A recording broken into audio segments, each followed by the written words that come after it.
Greetings once again. On October the 28th, the Church celebrates the feast of Saints Simon and Jude. Now, Simon and Jude are two of the apostles of Jesus.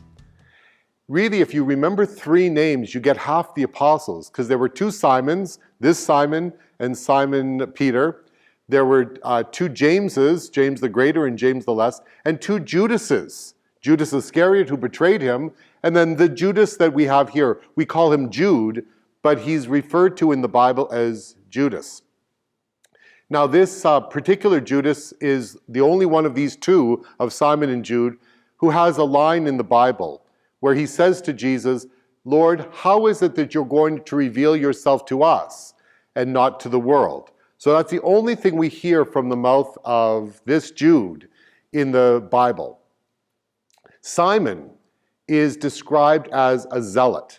In other words, he belonged to a particular sect in all likelihood. He belonged to this sect of the people of Israel, the Jewish people, who wanted to overthrow the government, the Roman government, by violence. They wanted to have an uprising to overthrow the government.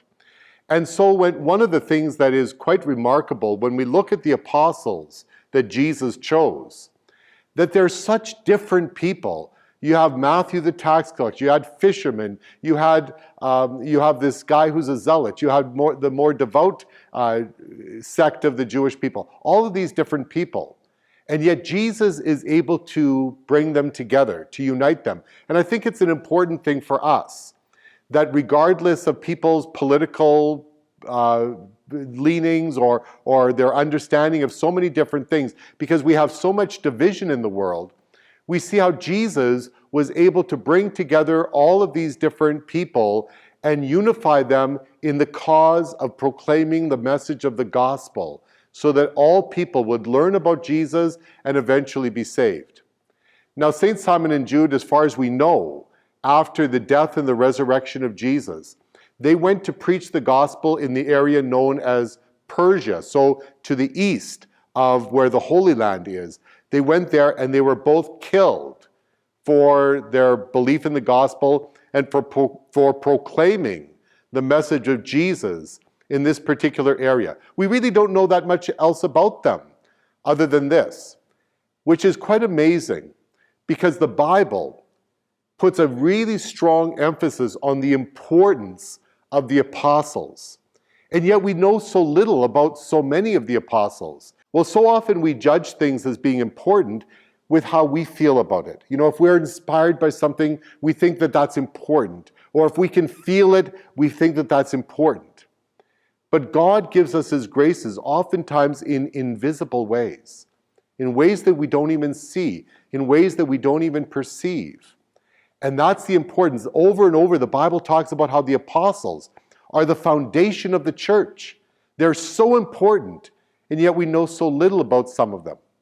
And so it reminds us of this, that the importance of something isn't according to how we feel about it. It's according to what God has chosen, what God Himself has done. The last thing I want to mention is about St. Jude, because St. Jude has become a favorite of many people. St. Jude is the patron saint of what are called hopeless causes. So many people have prayed to St. Jude and have received an answer to their prayers, things that they thought were impossible, things that they thought couldn't happen. And so often we see that people who have prayed to St. Jude have received an answer to their prayers. So on October the 28th, we celebrate these two great saints, Saint Simon and Jude. We don't know very much about them, but we know that because Jesus chose them to be apostles, they are very important, and we ask for their prayers to help us on our journey.